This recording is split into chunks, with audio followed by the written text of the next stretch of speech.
Adelante, Manuel.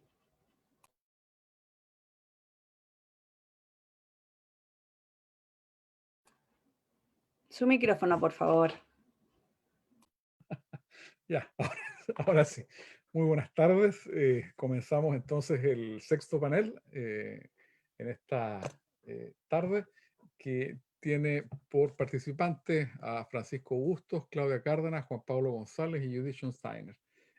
Cada cual va a tener 15 minutos y le doy inmediatamente la palabra a Francisco para que presente su trabajo sobre la acción de inaplicabilidad respecto a los tratados internacionales, comentarios a los casos Víctor Jara, Carmelo Soria, Boinas Negras ante el Tribunal Constitucional.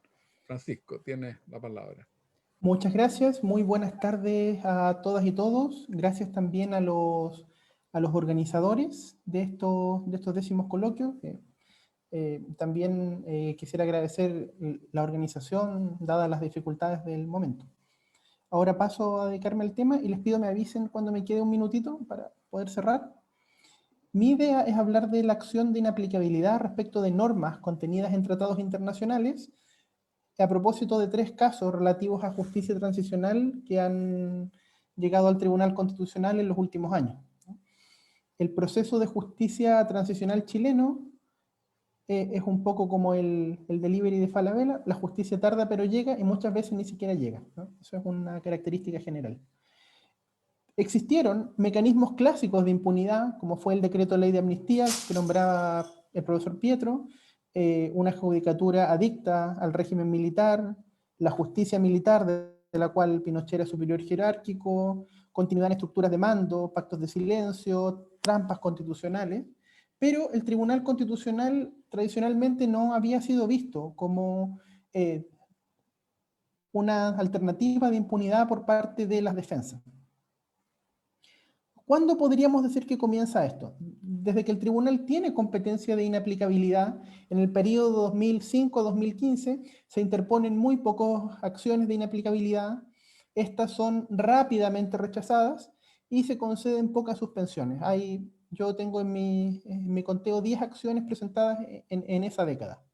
Y a partir del 2015, y sobre todo coincidiendo con la presidencia del ministro Iván Aróstica, se presentan más de 50 acciones, se decretan muchas suspensiones por largos periodos de tiempo, y es en ese contexto cuando la mayoría de estas acciones dirigidas o contra el antiguo sistema procesal penal o contra reglas del Código Penal son rechazadas, que empiezan a presentarse algunas inaplicabilidades, pero ahora ya dirigidas contra reglas de tratados. Respecto de la inaplicabilidad de estas normas, hay argumentos a favor. Probablemente el mejor texto o el que creo que le saca más punta a estos argumentos es del profesor Manuel Núñez, un texto del 2010, y ahí él da cuenta que el sentido de estas normas, que el sentido de la inaplicabilidad puede ser racionalmente ampliado hasta comprender los tratados, y además él da cuenta que hay una necesidad extraordinaria de controlar judicialmente la aplicación de los mismos. Hay también en la jurisprudencia un argumento que es el rol 1288, y que dice que inaplicabilidad sí, inconstitucionalidad, es decir, atribución del artículo 93, número 7 de la Constitución, no. Ahora, en sentido contrario, en la otra vereda hay otros argumentos. Por ejemplo, el profesor Claudio Troncoso dice que en realidad la inaplicabilidad no da cuenta de la verdadera naturaleza de los tratados ni de su ubicación jerárquica. El profesor Nogueira da cuenta que son una fuente de derecho internacional cuya validez arranca del orden internacional, y hay otros autores que han criticado que el argumento del requerimiento rol 1288 no es muy consistente, porque en realidad, ¿de dónde saca el tribunal que inaplicabilidad sí e inconstitucionalidad no? Y además la propia ley orgánica, cuando se quiere referir a tratados, siempre lo hace por relación al artículo 93, numeral tercero de la Constitución. Entonces, ese es más o menos el cómo está la discusión. Ahora, ¿cuáles son los casos que se han presentado y qué características tiene? Es lo que quiero contar en los minutos que me quedan. En el periodo 2015-2018, como les dije, solo se presentó un caso y fue más encima en un proceso con sentencia ejecutoriada. Por lo tanto, el Tribunal Constitucional lo despacha rápidamente, rol 3705, y solo examina este tema por primera vez en el caso Víctor Jara. Ahí uno de los condenados, que es Edwin Dinter Bianchi, él recurre contra el estatuto del Tribunal Militar Internacional de Nuremberg. Esto tiene un cierto eco en las noticias, el profesor Alberto Van Claveren lo entrevistan a propósito del tema, porque además el estatuto de Nuremberg no es el motivo por el cual se está juzgando a las personas encausadas por crímenes de lesa humanidad, si bien podría ser una causalidad de tipo remota, ¿no? Entonces aquí el Tribunal Constitucional rechaza el requerimiento. Esta causa tiene muchas otras particularidades. Por ejemplo, el abogado que lo presenta hace un autoinforme en derecho, se atribuye calidad de profesor de la Universidad de Chile, siendo que no es cierto, en fin. Fue algo tan despelotado que el tribunal rápidamente y por motivos meramente formales, además de no ser aplicable, lo rechaza. Y luego se presenta un segundo requerimiento el mismo año 2019, en el rol 7102-2019, por Jaime Lepe Orellana, en el marco del caso de Carmelo Soria Espinosa, en contra del artículo 2, el artículo 25, número 2 de la Convención Americana de Derechos Humanos, contra el artículo 53 de la Convención de Viena en materia del contenido de las normas de Jus Cogens, contra el artículo 7 del Estatuto de Roma, y en ese caso también, en sede de admisibilidad, el Tribunal Constitucional dice en realidad que acá por la causal de inadmisibilidad del artículo 84, numeral quinto, estas normas no van a tener el efecto que el requiriente les atribuye, pero respecto de la materia de inaplicabilidad de tratados, hay dos votos donde los ministros Vázquez y Aróstica dicen que el Tribunal Constitucional tiene la competencia para poder conocer respecto de preceptos de tratados internacionales y que estos se encuentran dentro de la expresión precepto legal, y por otro lado están los otros ministros que concurrieron dos de los ministros que concurrieron a que concurrieron a la decisión, el señor Hernández y la ministra Pía Silva, que dicen que el tribunal no puede conocer de preceptos legales, y el ministro Romero, que no se inclina por ninguna de estas dos prevenciones. Yo, en el marco del realismo jurídico, creo que es porque había perdido hace poco la elección por estar tan vinculado a los ministros Aróstica y Vázquez, pero esa es mi interpretación. Y solamente hay un caso que ha llegado a sede de fondo, que es el proceso Peldehue-Boinas Negras, que es el rol 8872 del año 2019, y en este se atacan normas del Código de Procedimiento Penal en materia de presunciones y los artículos 7.1, 7.2 y 29 del Estatuto de Roma en cuanto definen crímenes de lesa humanidad y en cuanto definen la imprescriptibilidad de estas acciones. Ahora, como aquí probablemente ustedes y probablemente la profesora Claudia Cárdenas lo saben mejor que nadie, el artículo 7 no es tampoco una fuente directamente aplicable, pero la primera sala del Tribunal Constitucional lo declaró admisible y se está hasta el momento a la espera de una resolución desde septiembre de este año, y ahí probablemente va a ser interesante saber si el TC ratifica la doctrina del rol 1288, en el sentido de que los preceptos de tratados pueden ser objeto de inaplicabilidad, más allá que en este caso probablemente se rechacen, o bien si existe una nueva mayoría en el tribunal que puede dar a entender que los preceptos de tratados no son objeto de este tipo de control. Así que yo veo que ya estoy cerca del tiempo, entonces eso es la discusión que yo quería traer acá. Existen obviamente otros elementos que complejizan esto, porque en muchos de estos casos las normas que los requirientes pretenden atacar, en realidad lo que están atacando son o normas de jus cogens o los mandatos generales de investigar, sancionar estos crímenes, la imprescriptibilidad de estos crímenes, que muchas veces se ha dicho, por ejemplo, en el caso Molco y en la sentencia del Monasí de Arellano, que deriva del derecho internacional y de normas de jus cogens. Entonces, creo que todos estos casos están atacando incorrectamente las normas, pero incluso sería problemático entender que se pueden atacar normas de jus cogens en el Tribunal Constitucional. Yo creo que esa opción está vedada, y que si bien obviamente hay argumentos para defender el control de este tipo de preceptos, de tratados en general, cuando se habla de tratados internacionales y cuando son preceptos referidos a normas de jus cogens, ahí mi respuesta cambiaría y yo creería que no pueden ser objeto de control. Eso para comentar el tema. Muchas gracias. Muchas gracias, Francisco, también por haberte acomodado al tiempo. Entonces, le voy a dar la palabra a Claudia Cárdenas y Karina Fernández, cuyo trabajo es sobre las referencias al sistema interamericano de derechos humanos en la jurisprudencia de la Corte Suprema chilena entre los años 2004 y 2019 respecto de crímenes de lesa humanidad y de guerra. Por favor. Buenas tardes, muchas gracias. Con Karina nos hemos repartido la participación esta tarde, de manera tal que yo voy a exponer y luego ella va a quedar disponible para las preguntas que tengan. Quisiéramos partir agradeciendo la organización que nos permite estar con ustedes esta tarde, primero por haber seleccionado nuestra ponencia y luego por permitirnos esta instancia de compartir ideas e intercambiar pensamientos. En los minutos que tenemos a disposición nos interesa presentarles primero los resultados de un trabajo sobre resoluciones de la Corte Suprema y luego vincular la reflexión acerca de estos resultados a nuestra discusión constitucional, sometiendo a su discusión una atrevida y breve propuesta de cláusula constitucional, atrevida porque un poco diletante de nosotras, sin ser constitucionalistas, formularla, pero bueno, aquí hay gente que sabe más, así que le vamos a someter ahí un breve texto. Vamos a dividir entonces nuestro tiempo en esos dos asuntos. Primero, vamos a hacer una síntesis bien apretada de un estudio cuya versión completa con todas sus fuentes y referencias está publicada en un libro que se llama Mujeres en las Ciencias Penales, editado por Tatiana Vargas y Laura Mayer a fines del año pasado en editorial Thomson Reuters.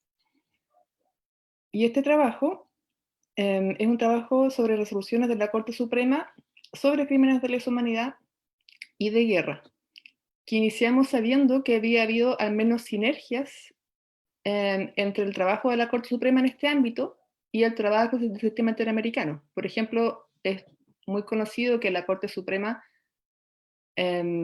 entendió que había habido crímenes de lesa humanidad entre el 73 y el año 90, solamente poco después de que la Corte Interamericana, en el caso de Al-Munasir, había dicho lo mismo. Y entonces, ese es un ejemplo de sinergia o paralelismo que nos era conocido, pero no encontramos ninguna información sistematizada acerca de referencias expresas de instrumentos del sistema interamericano en resoluciones de la Corte Suprema. Entonces, como no lo encontramos, nos propusimos producir esa información.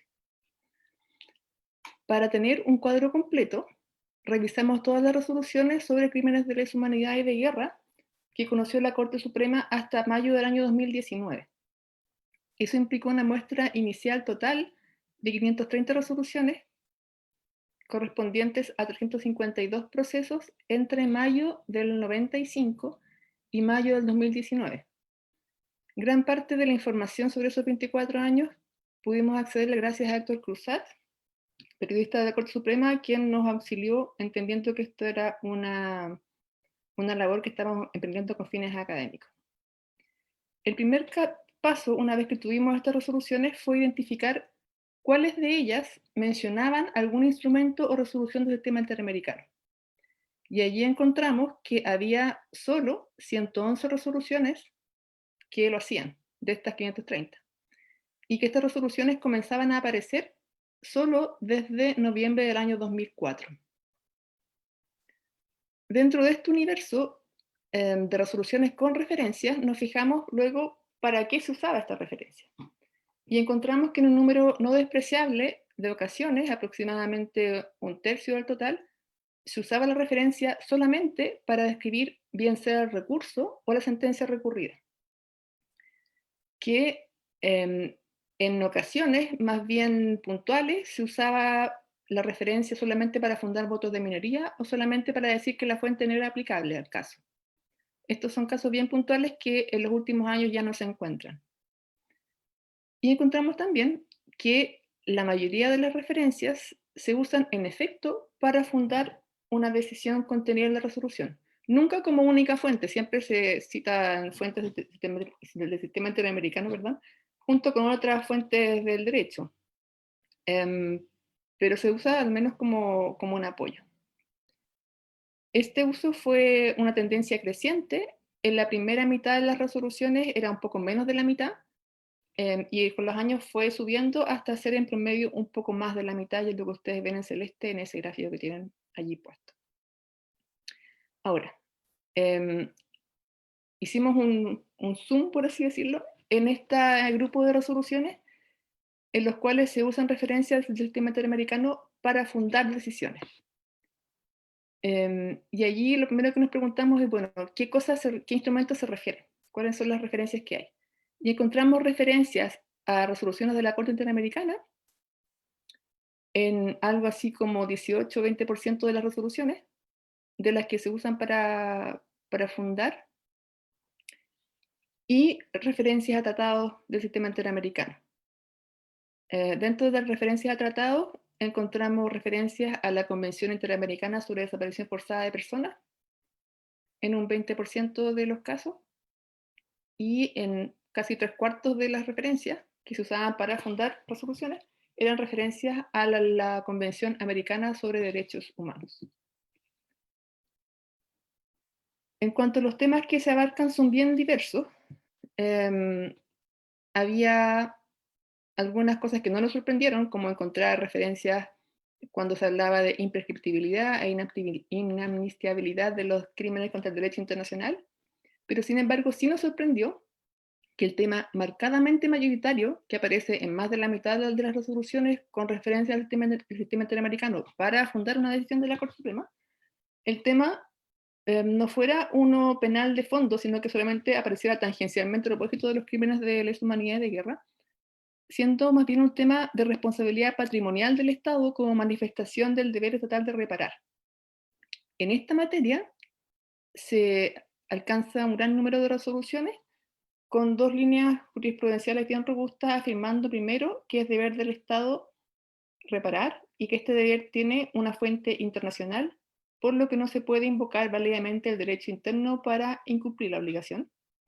Y segundo, que el contenido de esa obligación es la reparación integral de los perjuicios, lo cual no se entiende cumplido sin más porque se acredite que se ha dado alguna reparación, como la que ha otorgado el Estado a víctimas reconocidas en los informes Rettig y Valech 1 y 2. Entonces, en suma de nuestro estudio, pudimos ver que en una amplia mayoría de las resoluciones sobre crímenes de lesa humanidad y de guerra, la Corte Suprema no refiere a ninguna fuente del sistema interamericano.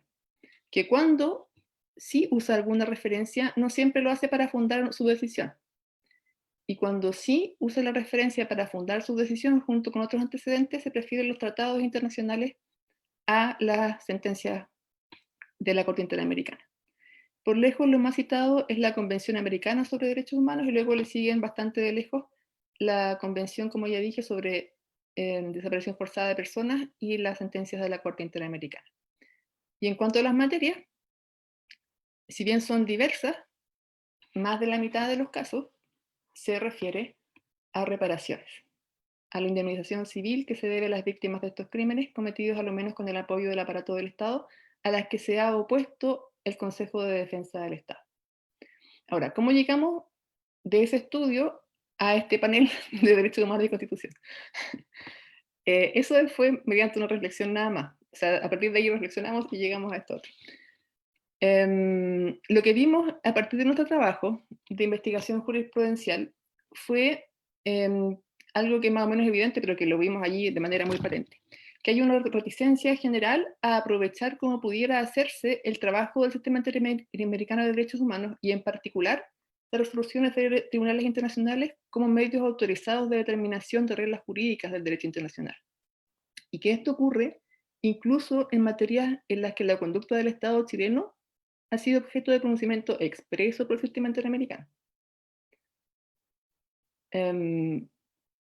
Por ejemplo, yo inocentemente hubiese esperado que cada vez que se hablaba de imprescriptibilidad o inaptibilidad de los crímenes hubiera aparecido Almonacid, por ejemplo, o que cuando se decía que no basta con que se haya dado indemnizaciones genéricas, sino que se requería una reparación integral, se citara a Maldonado, pero no, esto no era así, a pesar de que era la misma materia, el mismo Estado, del mismo modo. Por cierto que las causas de esta reticencia no es algo que ya hemos estudiado, es algo que excede del estudio que hicimos. Entendemos que algunas pueden tener que ver más bien con asuntos relativos a la formación de los abogados y de los jueces y la integración de las salas, pero nos asiste la convicción de que sería favorable que el trabajo de determinación hecho en sede internacional fuera mejor aprovechado en sede interna, ocupando la sentencia su lugar ya tradicionalmente reconocido como medio de determinación de reglas del derecho internacional, junto con la doctrina.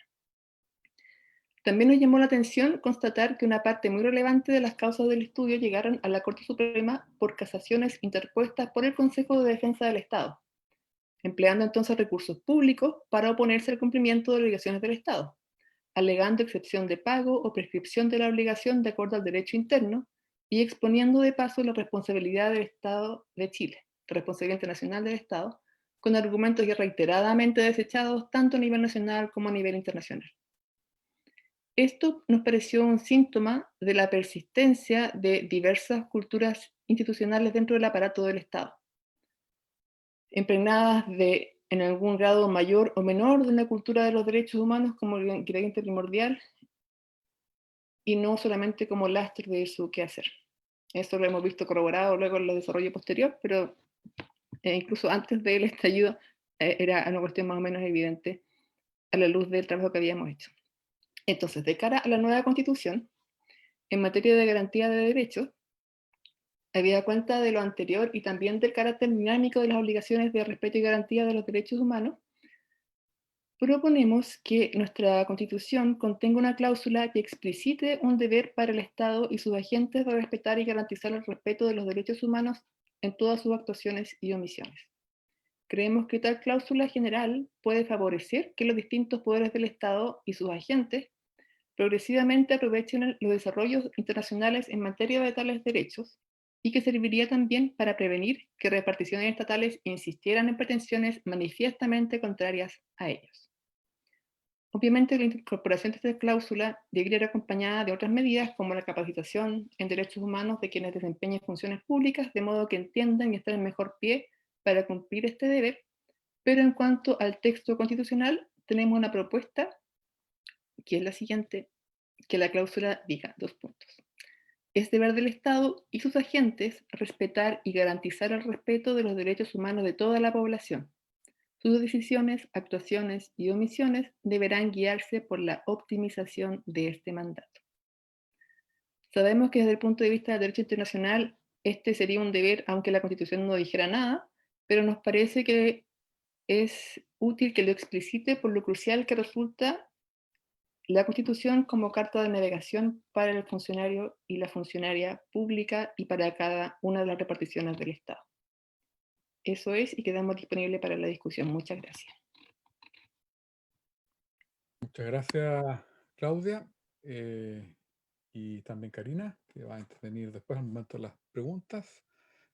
Ahora paso a dar la palabra a Juan Pablo González, que nos va a entregar una exposición titulada sobre la Constitución y los derechos económicos, sociales y culturales. Juan Pablo, tienes la palabra. Muchas gracias, Manuel. Aprovecho de saludar a todos y todas con quienes tengo el honor de compartir panel, como también a quienes nos estén escuchando, y agradecer obviamente a la Facultad de Derecho de la Universidad de Concepción por el tremendo esfuerzo de organizar este coloquio de Derecho Internacional, más aún durante una pandemia, así que especialmente ¿no es cierto?, a Jimena y a todo el equipo de la Facultad de Derecho, todo el agradecimiento, y también valorar muy positivamente que también les haya interesado, digamos, mi propuesta de ponencia. Así que vamos a ella para no perder tiempo. Lo que traigo acá específicamente, y me parece interesante de conversar, tiene que ver específicamente con cómo tratar y cómo abarcar desde el derecho internacional de los derechos humanos una materia tan relevante en la contingencia actual como son los derechos económicos, sociales y culturales, principalmente, ¿no es cierto?, desde el estallido social en adelante. Para eso, el objeto acá son principalmente dos, ¿no? ¿Cuáles son los principales estándares, por una parte, que el derecho internacional de los derechos humanos ha establecido en torno a estos derechos específicos? y que resulten de interés constitucional de cara al proceso constituyente. Por lo tanto, me parece que es algo relevante. No es todo estándar específicamente sobre derechos sociales, acá voy a tratar como similar derechos sociales y DESC, para efectos de los que han sido establecidos desde el derecho internacional de los derechos humanos, sino que cuáles son aquellos que resultan de interés constitucional de cara al proceso constituyente. Y por lo tanto, desde esos estándares, identificar qué aspectos son claves que debiese abocarse la Convención Constitucional desde que comience a elaborar la propuesta de texto constitucional, recordando que el mandato justamente de la Convención Constitucional es elaborar una propuesta y que mediante el referéndum de salida decidiremos si aprobamos o no ese texto constitucional. Por lo tanto, hay tres preguntas que son interesantes de tener de relato, digamos, y que estructuran mi presentación. Por una parte, ¿por qué una nueva constitución debe abordar los derechos económicos, sociales y culturales? ¿Cuáles son los estándares internacionales de relevancia constitucional, como les decía, de cara al proceso constituyente? Y entonces, ¿cuáles son las materias relevantes que la Convención Constitucional deba debatir al respecto? Esa es un poco la línea que voy a seguir a continuación. Vamos con la primera pregunta.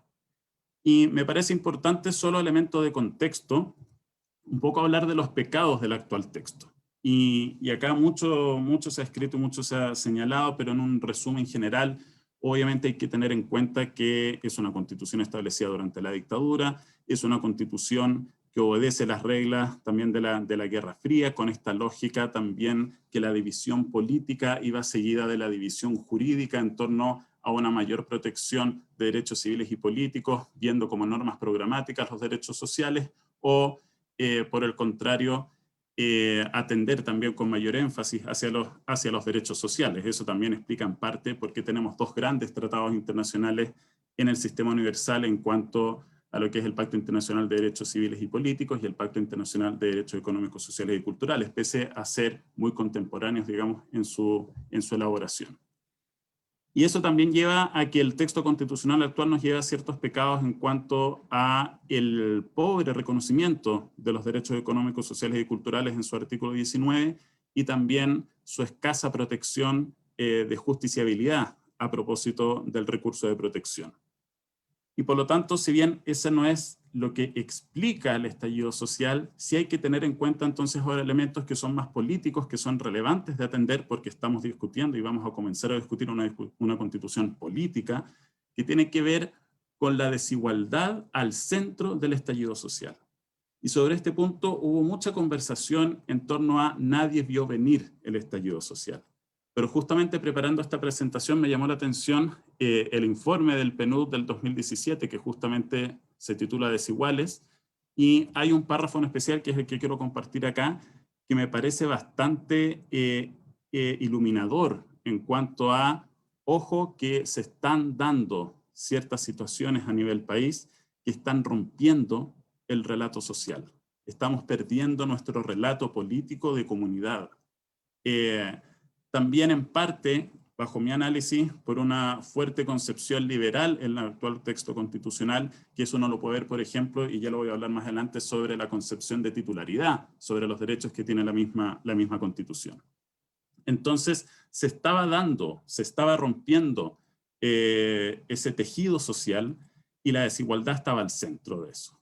Y cuando hablamos de desigualdad, tenemos que atender necesariamente a los derechos económicos, sociales y culturales, principalmente porque también cuando hablar de desigualdad estamos hablando de una falta de dignidad en el vivir. Y los derechos económicos, sociales y culturales por naturaleza atienden a cuáles son las condiciones del buen vivir. Y por lo tanto, la discusión sobre un nuevo texto constitucional tiene que atender también este aspecto en torno a... Estamos discutiendo cuál es la norma de supremacía constitucional, la norma suprema. Y siguiendo los términos de Gargarella, vamos a entrar a la sala de máquinas. Y eso no solamente implica cambios orgánicos en la distribución del poder, sino que también hay que mirar a los derechos humanos, y entre esos los derechos económicos, sociales y culturales, como derechos dentro de los cuales también su ejercicio implica una distribución de poder. La concientización, digamos, el empoderamiento en torno a la titularidad de derechos, obviamente crea poder. Y eso también entonces tiene que ser parte de la discusión.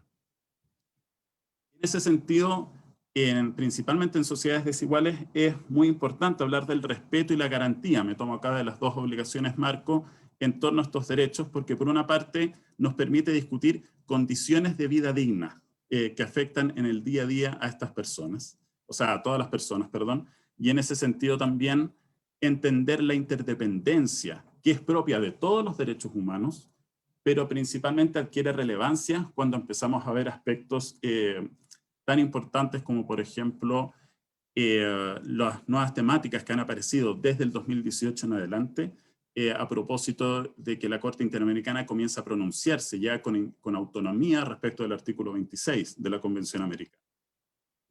Y principalmente yo tengo ciertas objeciones en cuanto a las normas orgánicas, procedimentales, de competencia y el razonamiento que ocupaba la Corte Interamericana para otorgarse la competencia en este ámbito, haciendo referencia a la Carta de la OEA. Pero también uno tiene que, si uno empieza a mirar todas las sentencias que desde Lagos del Campo en adelante han aparecido, la Corte Interamericana a través de estos fallos ha comenzado a mostrar, ha sido una caja de resonancia de las desigualdades de la región, a las cuales Chile no está ajeno. Y por lo tanto muestra realidades que son interdependientes. Y ahí el caso de González Llull, el mismo caso de Vinicio Poblete, en el caso de, digamos, de Chile, y también el caso contra Argentina de la comunidad indígena en el caso Laca Junjat, digamos. Ahí también uno puede ver específicamente cómo el derecho a la alimentación, el derecho a las tierras, el derecho al agua, el medio ambiente, configuran situaciones que son vulneratorias, que generan vulnerabilidad, y más aún cuando uno empieza a integrar además, por ejemplo, perspectiva de género, como fue en Guzmán Albarracín, en una de las recientes sentencias contra Ecuador. Y por lo tanto hay que atender a esa interdependencia. En cuanto a la segunda pregunta, que son los estándares, acá voy a ir más rápido, que son estándares generales en materia de derechos sociales que son generalmente conocidos, pero por una parte me parece importante como carácter general remarcar que la Convención Constitucional es parte del Estado y por lo tanto tiene un deber de respeto y garantía que se tiene que ver materializada en la propuesta del texto constitucional. Me parece que eso es un elemento muy importante. La Convención Constitucional no está ajena a las obligaciones internacionales en materia de derechos humanos y eso también se tiene que reflejar en el texto constitucional, considerando aún más que uno de los aspectos intocables que establece la reforma, ¿no es cierto?, de noviembre a la Constitución para permitir todo este proceso constituyente, justamente están los tratados internacionales, entre ellos los tratados internacionales de derechos humanos. Hay una discusión si solamente los de derechos humanos u otros, pero no es el objeto de esta ponencia. Obviamente un estándar central de los DESC tiene que ver con la progresividad, la no regresividad y el contenido inmediato. Y acá me aferro de lo que planteó la Corte Interamericana en Vinicio Poblete, Vilches y otros, cuando hace esta distinción entre, está bien, el contenido progresivo, a la luz, por ejemplo, del artículo 2 del PIDESC, pero que también es relevante definir cuáles son aquellos ámbitos que resultan de exigibilidad inmediata, como así lo establece en el mismo caso de Vinicio Poblete. Uno puede hablar de la progresividad en el derecho a la salud, pero la atención urgente que necesita un adulto mayor, en el caso de don Vinicio, era algo que debía ser inmediato y no sujeto a progresividad. Esa distinción que ha estado presente en el derecho internacional de los derechos humanos me parece que es relevante tenerla en cuenta desde la Convención Constitucional, porque también da luces en relación a, por ejemplo, la justiciabilidad o la exigibilidad de los derechos sociales, cuestión tan discutida en nuestra historia constitucional, principalmente en los últimos 30, 40 años. Asimismo, me parece importante traer a colación las características interrelacionadas y fundamentales, estas características sobre los derechos sociales desarrolladas en su momento por la relatora a la vivienda adecuada, por la relatora del derecho a la educación, que después ha sido desarrollado por el Comité DESC en distintas observaciones generales respecto a diversos derechos, y como también ha sido integrada por la Corte Interamericana en sus fallos sobre DESC desde el 2018 en adelante.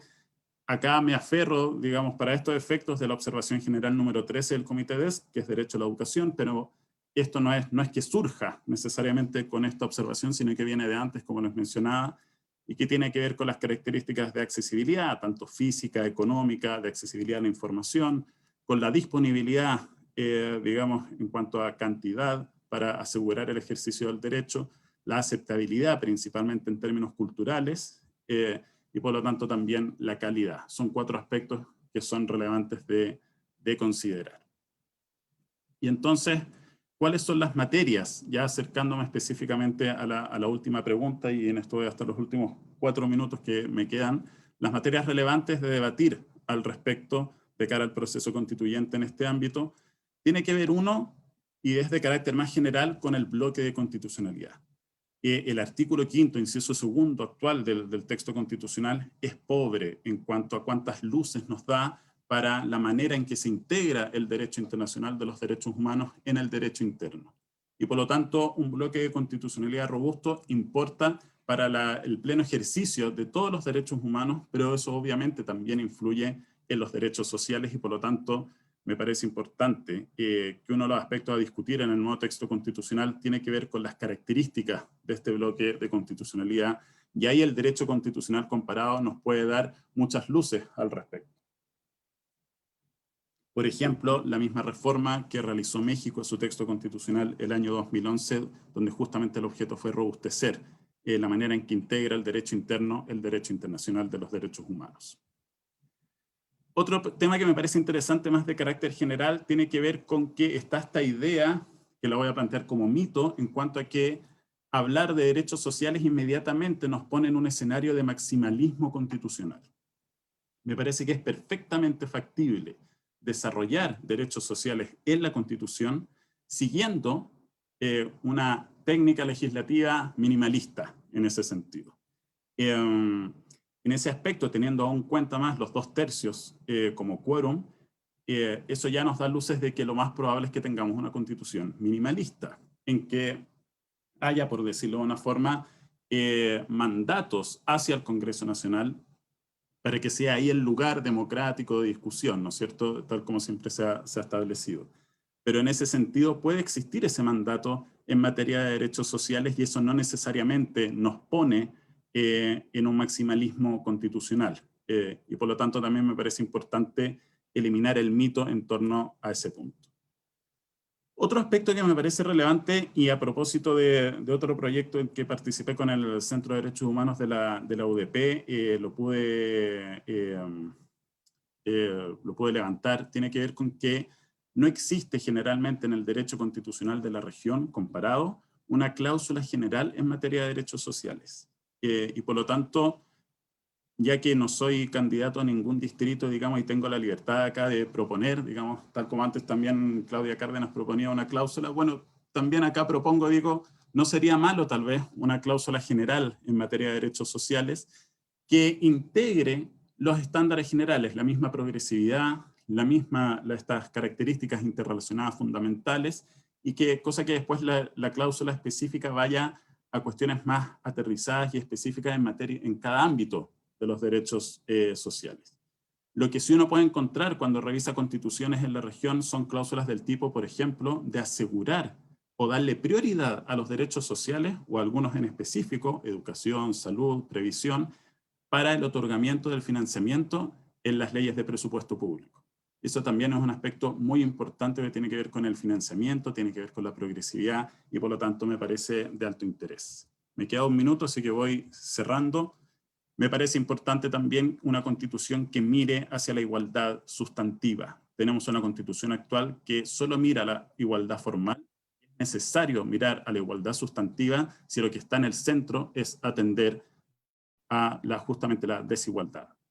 Es importante también comprender que el concepto liberal clásico en cuanto a la titularidad no satisface la complejidad que tiene la titularidad en materia de derechos económicos, sociales y culturales, principalmente pensando, por ejemplo, en grupos indígenas y con ejercicios colectivos de derechos fundamentales, donde las concepciones más liberales no necesariamente responden o no dan satisfacción total a esas formas de ejercicio de los derechos.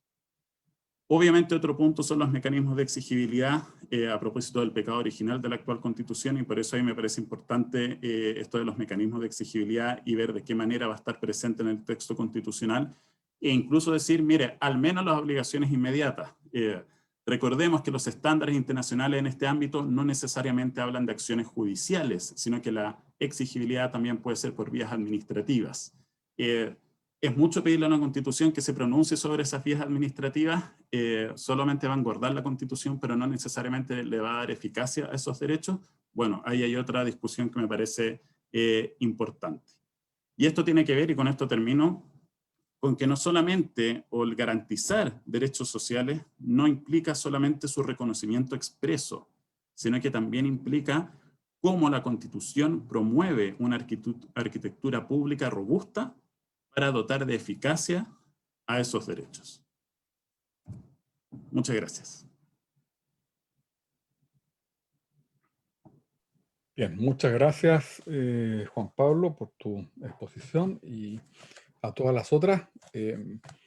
Entiendo que va quedando solamente la de Judith, que ha propuesto su trabajo titulado, una cláusula de interpretación conforme para la nueva Constitución. Judith, tienes la palabra.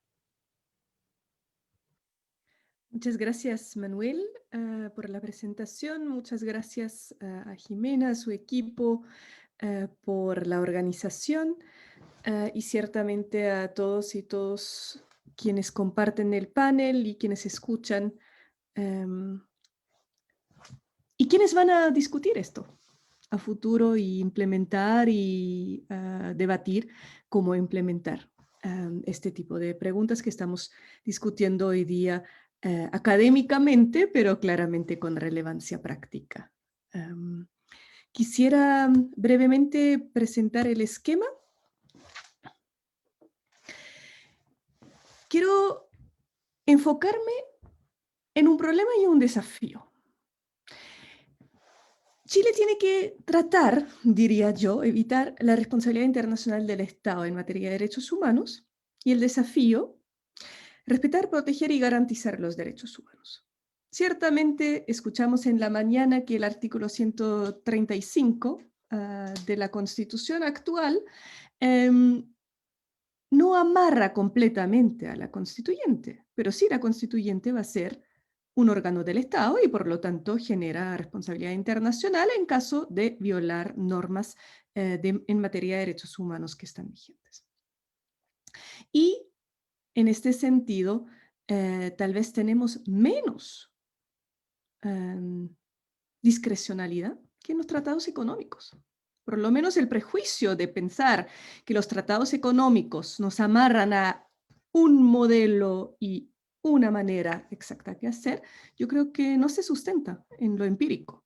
O sea, si estados con tan distintos modelos como China, Estados Unidos, Alemania, Brasil, Chile, pueden ratificar los mismos tratados bilaterales de inversión, los mismos tratados de libre comercio, no puede ser tan amarrado el modelo.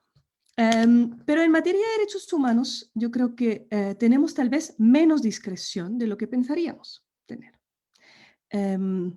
Especialmente porque estas normas están consagradas de otra forma en el derecho internacional, y hago referencia a lo que ya escuchamos por Francisco, las normas de jus cogens, también algunas recogidas en costumbre, pero finalmente también algunos aspectos que tienen que ver con normas que la misma Constitución, en la historia constitucional del Occidente por lo menos, dota con mayor importancia, y esos son los derechos fundamentales. Quiero mostrar algunos conceptos para ubicar el debate sobre la cláusula de interpretación conforme, mostrar algunos modelos, relevar la disyuntiva y algunas decisiones que la constituyente tendrá que tomar. No voy a proponer una cláusula explícita. Hemos hecho algún ejercicio del estilo ya, como mencionó Juan Pablo, en el Centro de Derechos Humanos, y hay algunos documentos que les voy a dar los enlaces después, donde hacemos insumos al debate en este sentido. Los elementos, problema y desafío. La responsabilidad internacional del Estado ciertamente es una, pero también la reputación internacional. Harald Koh nos mostró a inicio de los años 90 en un modelo que ciertamente el derecho internacional no se juega solamente en normas jurídicas y el compliance, el cumplimiento duro. Ciertamente el derecho internacional tiene muy pocos mecanismos de compliance, de cumplimiento. Si esperáramos que solamente las normas que tienen un mecanismo eficaz en el derecho internacional sean vinculantes, serían muy pocas. Y especialmente en materia de derecho internacional, donde los estados no están tan dispuestos a comprometerse. Entonces, en este sentido, yo creo que hay que diferenciar entre la vigencia de una norma, su posibilidad de reivindicarla internacionalmente, pero también los otros elementos de las relaciones internacionales. Y tenemos que tomar en cuenta, creo yo, cuando discutimos el tema de la interpretación conforme, que el mismo derecho internacional tiene una fragmentación importante. Y esta fragmentación no está resuelta con el informe de Koskeniemi en la Comisión de Derecho Internacional, porque solamente resuelve asuntos de tratados de la misma materia, no asuntos de tratados de distintas materias. Y en ese sentido es una complicación que el derecho internacional importaría si simplemente el derecho interno importaría o importara sin mayor diferenciación las normas internacionales. O sea, nos importaríamos un derecho sin normas completas sobre solución de conflicto de normas y obligaciones. Y esto ciertamente una constitución no debiera ser para ser funcional. Y finalmente, todos estos elementos encontramos que están influyendo la protección y garantía de los derechos humanos. En otros trabajos ya más de difusión, de contribución al debate popular constituyente, también identificamos algunos otros elementos como la captura del Estado, corrupción, cuestiones de derecho económico. Todo esto lo dejo fuera ahora, más allá de solamente mencionar la fragmentación del derecho internacional. ¿Necesitamos entonces una cláusula de interpretación conforme? Yo creo que antes de responder y mirar cómo otras constituciones han resuelto este tema, es útil diferenciar la interpretación conforme de otros elementos que definen o podrían definir esta relación entre derecho internacional y derecho nacional o doméstico. Por un lado, el control de convencionalidad, la interpretación conforme como otro elemento y la incorporación y jerarquía, que es un tema que ya hemos escuchado. Y ahí, en cada uno de estos elementos, hay muchos aspectos que discutir, desde la implementación de buena fe de las normas internacionales, donde Noel Kemper y Alebeck, por ejemplo, indican que eso no puede implicar, o digamos, estaríamos violando la norma de buena fe si simplemente pasáramos por desapercibido las decisiones de los comités de derechos humanos, de los comités de tratados internacionales. Tenemos las obligaciones de los tratados, o sea, especialmente la tríada de respetar, proteger y garantizar. Tenemos debates sobre el bloque de constitucionalidad y comparto con Juan Pablo que efectivamente la actual constitución está muy lejos de reflejar un bloque de constitucionalidad, tal vez de ahí que el bloque de constitucionalidad nunca ha sido reconocido por una mayoría en el Tribunal Constitucional. Y otros principios constitucionales que obviamente debemos de alguna manera hacer conversar con este control de convencionalidad. Después hay todo un debate que tiene que ver con la interpretación conforme, la amabilidad con el derecho internacional, como lo llaman los alemanes, el Estado abierto hacia el derecho internacional y la gran pregunta, ¿quién gana el derecho internacional o el derecho interno. Y las distintas constituciones, teniendo o no cláusulas de interpretación conforme, toman decisiones muy distintas sobre este punto. Y finalmente, desde el derecho internacional de los derechos humanos, tenemos que plantear el alcance y contenido de los derechos, el principio pro persona, principio evolutivo de interpretación, las reglas de interpretación del derecho internacional en general, y la buena fe, la interpretación autoritativa de los órganos de tratados y versus la interpretación auténtica por parte de los estados, ¿ya? Que obviamente no puede ser la interpretación justamente del Estado que está defendiéndose ante una acusación de violación de la norma. O sea, esta práctica sola no puede constituir la interpretación auténtica.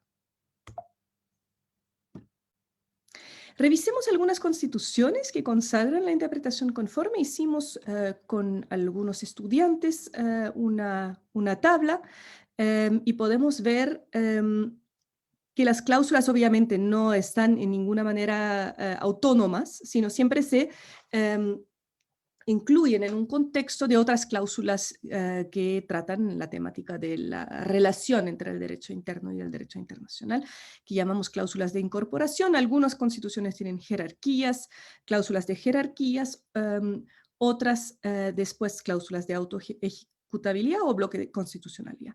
Las cláusulas de interpretación las encontramos como prototipos en Alemania y España con dos versiones muy distintas, y hicimos una revisión completa de los estados latinoamericanos donde solamente aparece la cláusula española en distintas variantes, bastante lejanas a veces, o sea, la mexicana y la española poco tienen que ver.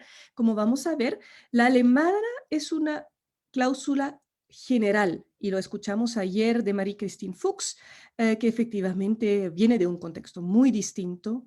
Se nota muy bien que fue redactada en los años 40 y que la mayoría de las cláusulas latinoamericanas fueron redactadas en los años 90 o posteriores.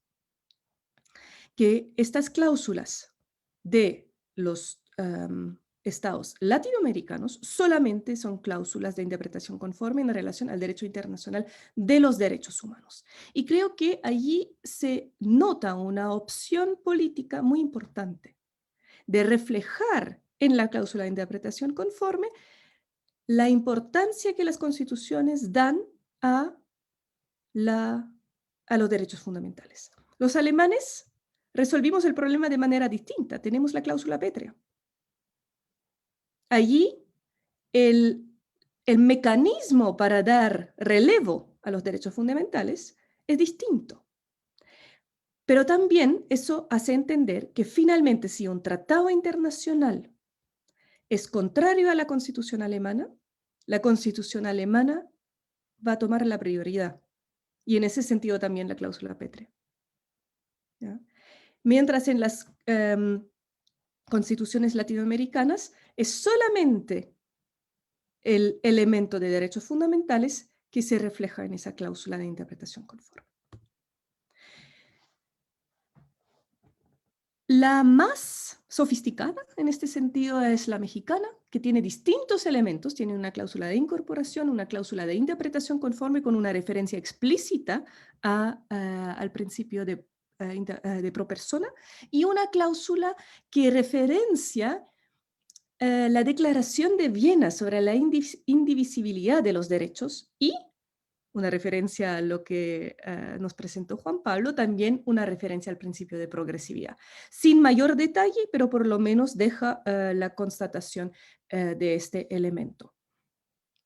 Comentario breve para lo de Juan Pablo: preferiría también una cláusula específica sobre DESC, porque nos permitiría diferenciar la progresividad de algunos elementos de los derechos de la inmediatez de otros elementos, que en la Constitución mexicana no lo encontramos.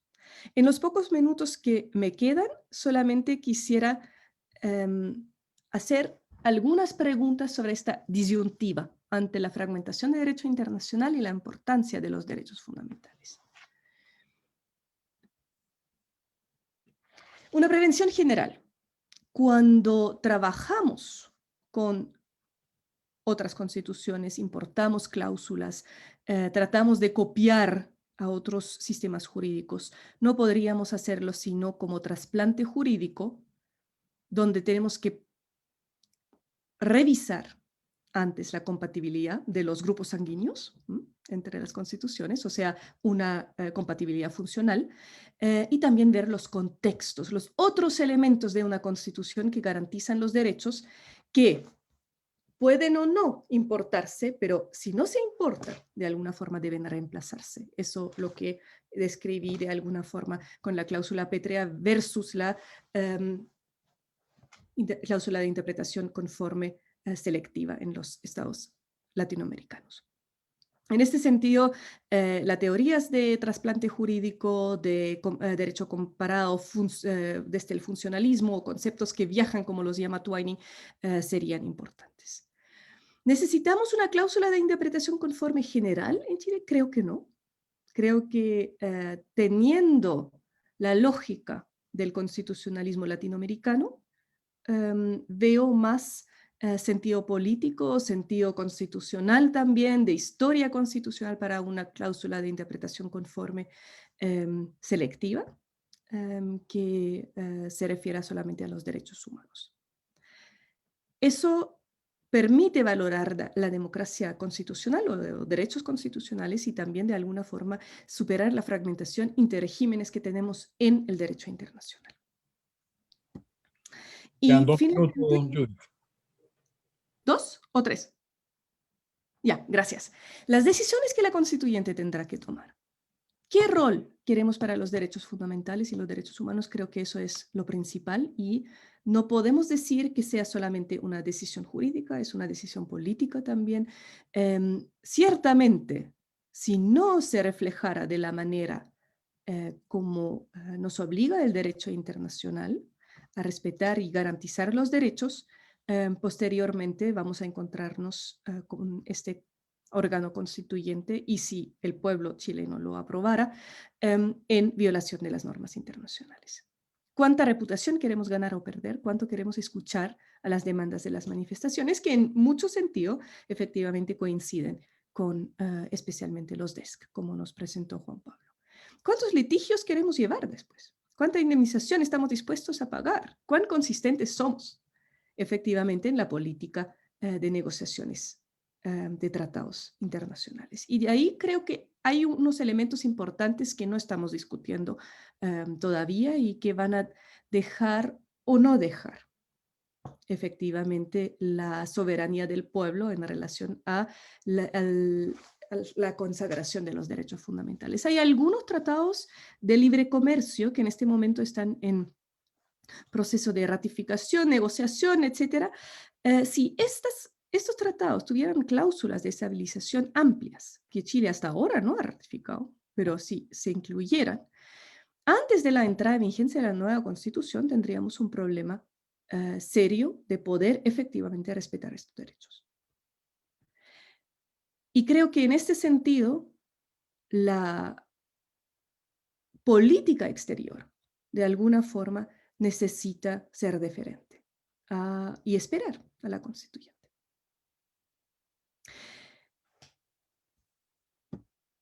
¿Qué rol queremos para los derechos fundamentales? El resto, yo creo, se convierte en preguntas de técnica constituyente. Si optamos por relevar el rol de los derechos fundamentales y humanos desde el sentido político, constituyente, desde la dignidad de la persona, si optamos por un control de convencionalidad o la interpretación conforme con los tratados internacionales de derechos humanos, si usamos la incorporación directamente a un bloque de constitucionalidad, si reconocemos el principio pro persona, principio evolutivo, principio de proporcionalidad, etc., yo creo que eso depende mucho de cuán fácil queremos hacerlo en el futuro a los órganos internos de respetar, garantizar, proteger los derechos humanos según los tratados internacionales. Gracias y perdón por exceder el tiempo. Muchas gracias, Judith. Entonces, habiendo terminado las últimas de las exposiciones, porque María Angélica Benavides se excusó de participar, vamos a abrir el tiempo para los comentarios y las preguntas de los asistentes, y yo para eso voy a leer algunas de las que se han incluido aquí en la hoja de conversación. Juan Jorge Faúndez, que está ahí con la cámara apagada y en silencio, pero estará en algún lugar en Temuco, me imagino, escuchándonos, pregunta acerca a Francisco, acerca de cuál debiese ser el modelo para una nueva constitución. Recordemos que Francisco hablaba del control en concreto de los tratados internacionales, es decir, en sede de inaplicabilidad, y si acaso no sería mejor fortalecer un control preventivo y excluir el control a posteriori derogatorio de inaplicabilidad. Es una pregunta de Juan Jorge Faúndez, entonces para Francisco Busto. Luego para Claudia y Karina, Pietro Sferrazza pregunta si acaso ellas han pensado en alguna otra estrategia práctica para mejorar la integración de los estándares internacionales en el ejercicio de la función jurisdiccional, más allá de las capacitaciones que se puedan hacer a los jueces. Yo quisiera, esas son las dos que tengo anotadas, y yo también voy a añadir algunas porque como son dos, y quisiera partir por las preguntas también a Francisco. Yo creo que Francisco pone dos casos interesantes, pero a veces los casos interesantes son interesantes por ser folclóricos, pero creo que son, por lo que nos explicaste bien, Francisco, son muy malos casos, porque son muy, muy malas argumentaciones, en fin.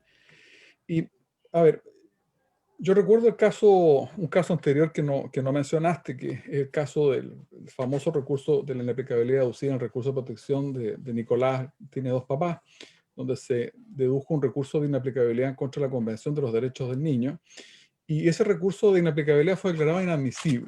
Fue declarado inadmisible por una sala. Por lo tanto, la doctrina, que yo encuentro que tiene cierta razonabilidad, la sentencia 1288, no vincula ni siquiera al propio tribunal. Yo partiría diciendo eso. Hay que tomar, digamos, con un grano salis las propias afirmaciones del Tribunal Constitucional, porque el caso de Nicolás tiene dos papás demuestra que esa sentencia, las sentencias que dicta el tribunal en sede preventiva, como lo fue el fallo de la ley orgánica, el tribunal, ni siquiera el propio tribunal las conoce, porque su propia sala declaró en esa oportunidad lo que había declarado el voto de minoría en el ROR 1288. Entonces, yo creo que así como Juan Pablo hablaba, González, del mito del maximalismo, uno tendría que hablar del mito de la jurisprudencia del Tribunal Constitucional. No hay. El primer mito. Segundo mito de lo que dice Claudia, el control de convencionalidad. No hay control de convencionalidad en la Corte Suprema si lo único que hace ni siquiera diría yo es cumplir con el fallo Almonacid, porque en todos los casos donde se discute, creo que tenía razón ahí Claudia, lleva la razón al decir que uno espera que se aplique el fallo Almonacid, porque ni siquiera es un precedente, es una sentencia que vincula al Estado de Chile para cada una de las causas. Entonces, le preguntaría a Francisco ahí cómo ve eso con el modo que el propio tribunal ha entendido o se ha desentendido, mejor dicho, de su jurisprudencia. La pregunta para Claudia y para Karina, yo entiendo que a veces los tribunales citan de una manera más bien retórica como ornamental la jurisprudencia de los tratados internacionales. Y bueno, mi pregunta es, ¿en qué área o en qué litigio de aquellos 300 y tantos casos ustedes creen que hubiese habido un cambio sustantivo o cualitativo real de haberse obedecido el estándar de la Corte Interamericana, o más ampliamente el estándar del sistema interamericano, como dicen ustedes? Más allá de la justificación, más allá del recurso en materia de reparaciones, que es donde entendí yo sería como el área más fuerte. O sea, no habiendo, digamos, un uso intenso, ¿dónde echarían en falta, digamos, tomar esas argumentaciones del sistema interamericano para tener una solución distinta de la que ya hay? Y mi pregunta para Judith y para Juan Pablo, ya que este momento es político junto con jurídico, a veces los abogados, cuando discutimos este tipo de temas como la justicia social, es como el arquitecto que está, digamos, diseñando el plano de una casa, pero claro, el arquitecto sabe cuál es el presupuesto que tiene, sabe cuáles son los materiales que tiene, sabe dónde va a construir esa casa, y no, digamos, digamos, limita el diseño de la casa solamente a hacer el más fabuloso de los planos sin saber, digamos, cuáles son los requerimientos. Yo creo que podríamos hacer una fantástica constitución, un fabuloso diseño en materia de derechos sociales, pero mi pregunta no es esa. Yo creo que nunca habíamos tenido en la historia de la humanidad tantos, digamos, referentes para hacer una buena constitución. La Comisión Ortúzar tenía, creo que, un puñado de no más allá de 3 o 4 tratados de derechos humanos. La Comisión Constituyente va a tener frente a sí, no sé, unos 13 del sistema de Naciones Unidas, más, no sé, 8 del sistema interamericano. Nunca ha habido tanta gente ilustrada, ¿no es cierto?, viajada por todo el mundo. Nunca habíamos tenido tantos sistemas informáticos. Hay una página que se llama Constitution Project, ¿no es cierto?, y uno aprieta un botón, ¿no es cierto?, y me dice cuántas constituciones tienen las mejores cláusulas de interpretación. Entonces, ya lo único que nos va quedando este proceso es la especie como de, yo diría, como decía Walter Benjamin en ese escrito sobre la obra de arte en la época de la reproducción técnica, ¿no es cierto?, lo único que nos quedaba era el aura, ¿no es cierto?, de darnos una nueva constitución como un gesto político que yo creo que puede ser importante para este caso. Pero mi pregunta es, y por eso mi pregunta es, bueno, desde el punto de vista político, ¿no es cierto?, desde el punto de vista político, y cuando digo político propiamente tal y económico, es qué es lo que a juicio de ustedes, para que esto funcione. Piero Calamandré, cuando se dieron ellos, los italianos, la Constitución, dijo: la Constitución es un pedazo de papel que no se mueve por sí mismo. Necesita una economía que le echan a dar, un sistema político, un sistema de partidos que le echan a dar. Entonces, para que esto no sea un fracaso, este maravilloso diseño, este ingenioso diseño, la pregunta es, en materia social, ¿no es cierto?, en materia de derechos sociales, ¿qué debiese tener en cuenta la Convención Constituyente para que al final, digamos, esto no fuese un fracaso, digamos, estrepitoso? Porque a lo mejor las constituciones ahora ya, ustedes me podrían decir, mire, ya no son lo que eran antes, a lo mejor podría no ser un instrumento para 50 años, no sé. Yo quisiera saber un poco cómo ven ustedes esa otra, digamos, cara en un área, digamos, especialmente sensible a las frustraciones sociales. Esas son mis preguntas, las de Pietro, las de... Profesor, yo tenía unas preguntas también, ¿puedo ahora? Sí, por supuesto, y ofrezco la ¿Puedo palabra. dejarla? Sí. Para dejar al tiro cómo acumulas todas. Gracias. A mi gran colega y amigo Francisco Bustos quería preguntarle, o sea, darle un poco la posibilidad de que se explaye sobre las consecuencias que tiene estas acciones ante el Tribunal Constitucional para el acceso a la justicia, porque también hay como todo, ¿cierto?, un trasfondo que además Francisco ha abordado muy bien, y si pudiera también aprovechar esta oportunidad para abordarlos, y quería aprovechar también la presencia de Juan Pablo para hacerle una pregunta respecto de precisamente uno de los casos que me va a llevar a mí a la Corte Interamericana ahora el 1 y 2 de febrero, respecto al caso de la Martina, que él también tuvo en su oportunidad, en su momento la oportunidad de referirse al caso en un informe, que tiene que ver con qué pasa entonces, porque mucho se habla de la desigualdad respecto de los DES, pero qué pasa en un país donde, en Chile, donde además surgió la privatización, donde a partir justamente de un proceso, digamos, de la dictadura y la transición, pero ¿qué pasa en esta sala de máquina con aquellos organismos que están llamados a fiscalizar aquellos aspectos que el Estado ha privatizado, ¿cierto? En particular, obviamente me refiero por el caso de Martina al tema de la Superintendencia de Salud. Gracias. Gracias, querida. No sé si alguien, aprovechando que pueden abrir sus micrófonos, luego les voy a devolver la palabra en el mismo orden de la exposición, o sea, Francisco, ¿Yo puedo hacer una pregunta? Claudia, Karina. Sí, Francisco. Sí, una pregunta para la profesora Cárdenas y para Karina. Yo tengo la impresión que en materia de reparaciones la Corte Suprema sí ha admitido como único, o sea, como única fuente para reparar la alegación de infracción del artículo 63 de la Convención Americana. Al menos yo tengo esa idea, que es quizá el único caso donde la fuente de derecho internacional actúa como norma suficiente para poder fundar incluso un recurso de casación. Entonces era preguntar si esa intuición es correcta.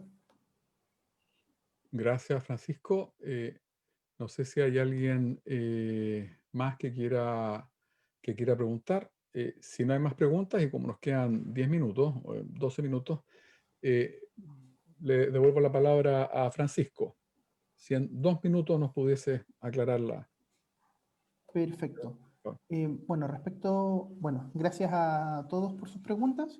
Respecto de lo planteado por el profesor Juan Jorge Faúndez, yo en realidad, claro, coincido con la profesora Judith en el sentido que hay que evitar la responsabilidad internacional del Estado, y en materia de tratados creo que debemos estar a que los mismos solo pueden ser derogados, modificados, suspendidos por sus propias normas y aquellas reglas generales del derecho internacional. Así que en general sería partidario de que si se mantuviera un sistema de inaplicabilidad con todos los defectos del que tenemos, que permite que un tribunal de abierta composición política pueda conocer cualquier proceso en cualquier estado de tramitación, yo al menos sí lo limitaría para tratados. Ahora, mi idea sería hacer desaparecer el Tribunal Constitucional, poner un domo a los Chernóbil y tomar lo que ha hecho la profesora Tania Bush, de crear una corte constitucional, un organismo que haga algo nuevo. Pero sí, yo coincido con su pregunta. Respecto de lo dicho por el profesor Manuel Núñez, el tribunal se ha desentendido de esta jurisprudencia. Yo en realidad no tenía conocimiento de este caso que menciona. Yo lo he estudiado más bien en materia de casos ligados a justicia transicional, pero sí, el tribunal no suele seguir su jurisprudencia, y más bien lo que podría demostrar este caso Boinas Negras es si una mayoría o no del tribunal tiene la misma opinión que en el año 2008, o si ahora la mayoría tienen opinión distinta. Por lo menos los ministros Aróstica y Vázquez siguen manteniendo y citaron el fallo 1288, y en cambio la ministra Pía Silva y el ministro Hernández, en su momento que ya no está, eran partidarios de que más bien el artículo 54, numeral primero, inciso quinto, sería la única forma de modificar estos tratados. Y para terminar rápidamente, respecto de la pregunta de Karina, ¿cuál ha sido la consecuencia de estas acciones? En general, de estos más de 60 requerimientos, solamente se ha ganado uno por parte de las defensas que promovían estas causas, pero sin perjuicio de eso, de estos requerimientos, para lo que sirvieron en particular en el periodo 2015 a 2017-18 fue para paralizar las causas. Hubo muchas suspensiones del procedimiento, suspensiones que a veces superaban el año. En algún momento también se llegaron a suspender todos los casos de la jurisdicción de Chillán, que estaban siendo tramitados por el ministro Carlos Aldana, de la Corte de Concepción, e incluso en alguna oportunidad se paralizó la ejecución de una sentencia firme. En el caso Cerro Moreno, es un caso relativo a 3 homicidios en Antofagasta, de Nenad Teodorovich, de Elizabeth Cabrera y Luis Muñoz Bravo, y en este caso la gestión pendiente en realidad era una nulidad contra una sentencia de casación.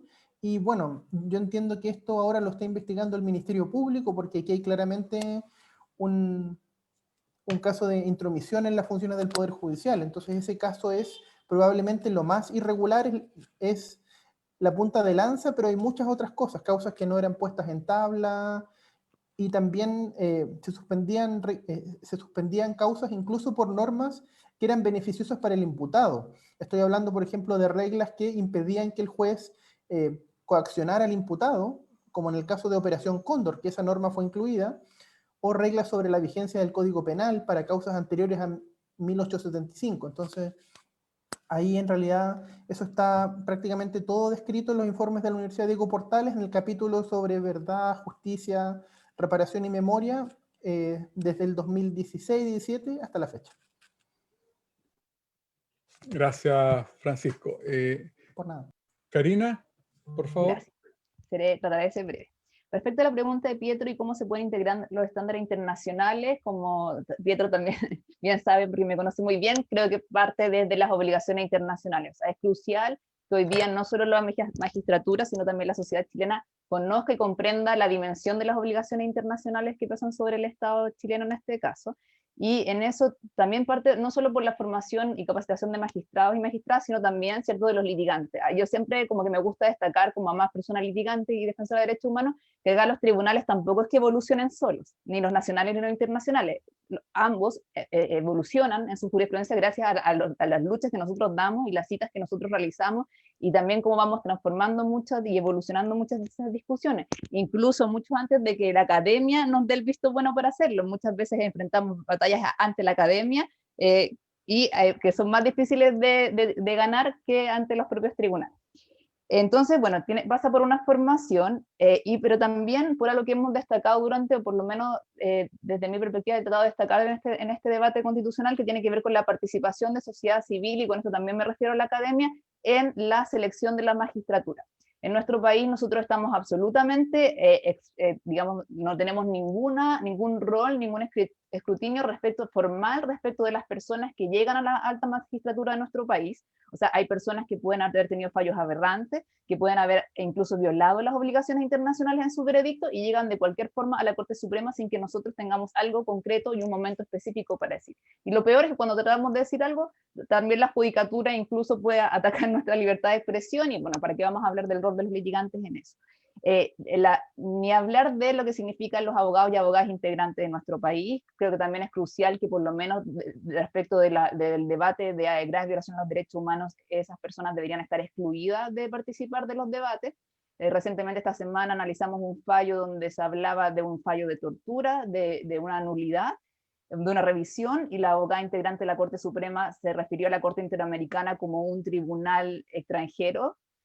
Entonces, efectivamente, como que ciertas evoluciones chocan a veces con las integraciones, y eso es algo que también siempre hemos discutido en el mundo internacional cuando denunciamos a Chile porque mantiene la vigencia del decreto de ley de amnistía.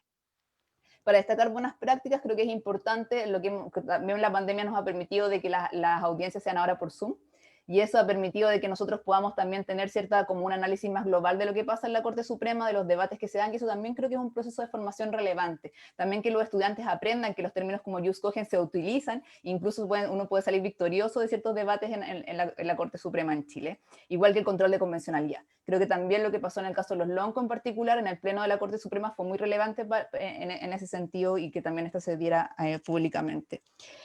Respecto de la pregunta del profesor Manuel Núñez, bueno, igual en esto coincidimos con la profesora Claudia Cárdenas, de que la media prescripción claramente era el elemento que nunca debió haberse siquiera estado al interior de la Corte Suprema si se respetaran un mínimo, lo que significa el control de convencionalidad y la obligación en particulares, en especial la obligación de sancionar y de sancionar proporcionalmente, lo mismo con ciertas libertades que se han otorgado a la Corte Suprema cuando no se alcanza lo que significa esta obligación de sancionar.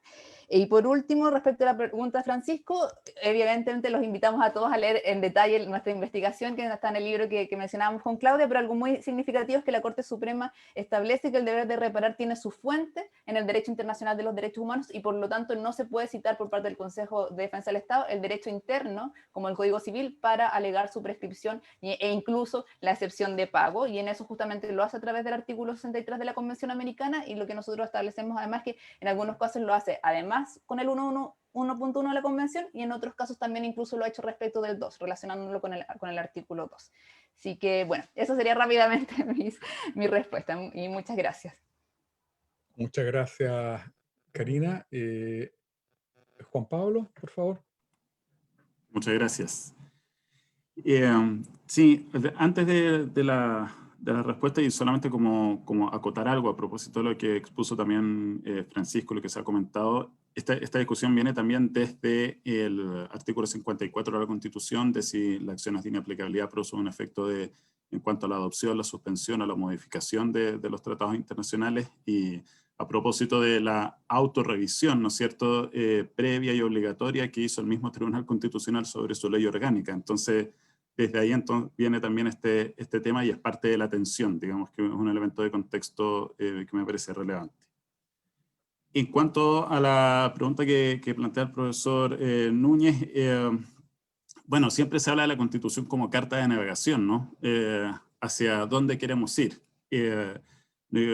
Ahí también lo relevante es quién va a manejar el bote, digamos, quién va a manejar el barco, porque es una carta de navegación que puede estar muy claro en el mapa, pero también importa quién lo va a manejar, de qué manera se va a distribuir el poder y las funciones dentro de ese barco, a qué velocidad va a ir. O sea, hay hartos elementos también ahí importantes de tener en cuenta, y acá es también importante considerar que el derecho internacional de los derechos humanos no necesariamente, o al menos no expresamente, se casa con un modelo en materia de derechos sociales.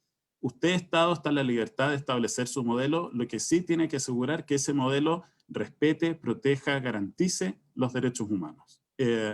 ¿Cómo usted lo establece? Bueno, ahí usted juegue, ¿no es cierto? Pero no se casa ahí necesariamente con un modelo, y por lo tanto también la realidad social del país obviamente influye, y ahí entra un carácter que no es el jurídico, sino que obviamente es también el político, y en ese sentido seguramente va a haber una discusión acerca de la razonabilidad, y en este sentido la razonabilidad no en términos de en la medida de lo posible, ni tampoco como un espacio de arbitrariedad para la determinación del contenido, sino que también tener en cuenta cuáles son los elementos de contexto sociales del país al momento de establecer, digamos, los derechos sociales, porque como decía la exposición, no solamente importa el listado. Si fuese eso lo único que importara, bueno, hagamos referencia expresa al PIDESC, digamos, ratifiquemos el protocolo de San Salvador y se acabó el tema. Y eso obviamente no es lo que importa, sino que hay muchos otros elementos ahí en juego. Lo importante es que en esa determinación tiene que estar sujeta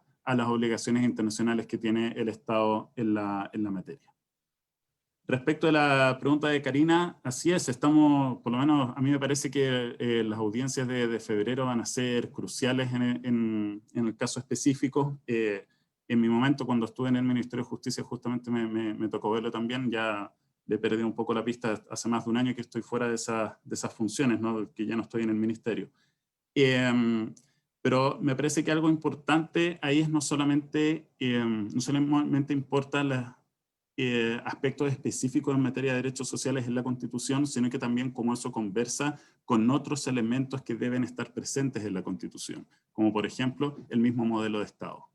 El mismo modelo de Estado y cómo se configura el Estado también ya entrega cuáles son los roles o de qué manera se ejercen las facultades, por ejemplo, en cuanto a órganos fiscalizadores como son las superintendencias, también cuál es el rol de los privados.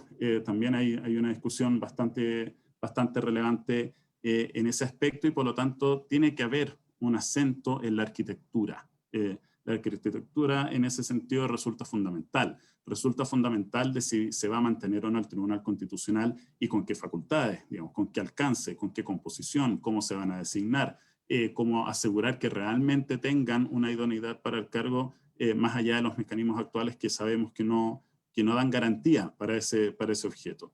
Entonces, obviamente, ahí hay un aspecto bastante relevante donde nuevamente, como señalaba anteriormente, no es solamente una cuestión de reconocimiento de los derechos sociales, porque eso no va a solucionar la desigualdad en sí, sino que tiene que ver con cómo se distribuye el poder, cómo vemos a los derechos humanos como también una distribución de poder, y buscar el pleno y libre ejercicio de los derechos humanos es ejercer el poder también, tanto por los derechos humanos como límite al actuar del Estado, como también los derechos humanos como inspiración para que el Estado, principalmente a través de su obligación de garantía, asegure el ejercicio de estos derechos.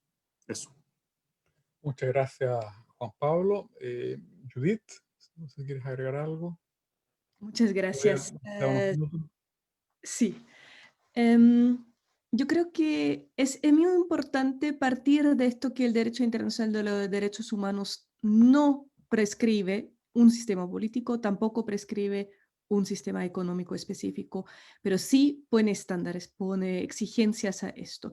Y en este sentido solamente puedo compartir, después de un estudio de regulación económica que hicimos en 2016, abarcando toda la regulación económica y cómo funciona y las brechas que genera con los estándares de derechos humanos, la falta de independencia de los fiscalizadores es crucial en el momento de ver los derechos humanos vulnerados.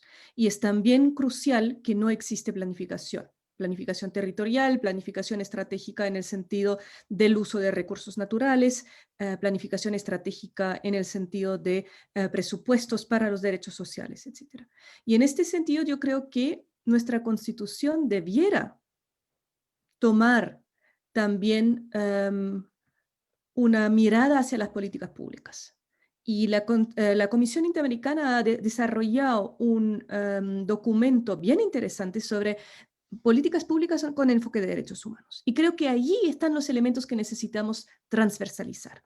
Presupuesto con enfoque de derechos humanos, participación, rendición de cuentas, evitar la captura del Estado para que efectivamente estos derechos sean reales. Y eso no significa gastar todo en un cierto derecho, etcétera, sino efectivamente trabajar con los principios también de proporcionalidad en este sentido. Y creo que este mecanismo de transferir el control de convencionalidad, si lo queremos llamar así, de la judicatura a la legislación y especialmente, bueno, también de alguna manera a la definición de leyes y a la definición de los estándares de los órganos, cómo trabajan, es fundamental para que efectivamente podamos disfrutar los derechos humanos en concreto. Y allí nos va a costar encontrar términos, ¿ya? O sea, claro, si hablamos de un Estado solidario, ¿de qué hablamos? Hablamos de un Estado que logra desactivar la discriminación estructural que tenemos en todos los ámbitos y que hace que en este momento, con el dinero suficiente, no logramos todos tener acceso y garantía de los derechos sociales tal como debiéramos. Y creo que allí están las claves donde hay que empezar a usar las herramientas para mejorar. Bien, muchas gracias, Judith. No habiendo más preguntas y estando en el tiempo, quisiera agradecerles por todas las presentaciones, por esta discusión. Estoy de acuerdo con lo que decía o comentaba Jimena tras bambalinas antes de empezar. Creo que ha sido un muy buen encuentro y por esas cosas de la ciencia aquí no se ha generado o de la amistad, o de no sé, no se ha generado esa distancia que suele haber cuando se usan estos artificios. Les recuerdo que ahora a las 18 horas es el conversatorio sobre miradas al proceso constituyente chileno. Bueno, acaban de mandar el link para el café virtual también. Yo les acabo de mandar la URL y perdón, el ID de la reunión y el código de acceso para el conversatorio Miradas al proceso constituyente, que comienza ahora justamente en unos minutos más. Les agradezco especialmente a Jimena, que no, ahí la veo, la organización, y nos vemos entonces en unos minutos en el conversatorio. No sé, la dueña de casa, Jimena, si quieres agregar alguna instrucción. No, solo agradecer, ha sido un muy buen panel, como todos los demás, muy interesante, motivan muchas cosas, así que a los panelistas pueden pasar también a la sala virtual de café si quieren seguir conversando, y si no, nos vamos al conversatorio con el bueno de Raúl. Felicitaciones porque un muy buen panel y con tremendos desafíos. Gracias, Manuel, a ti por la moderación.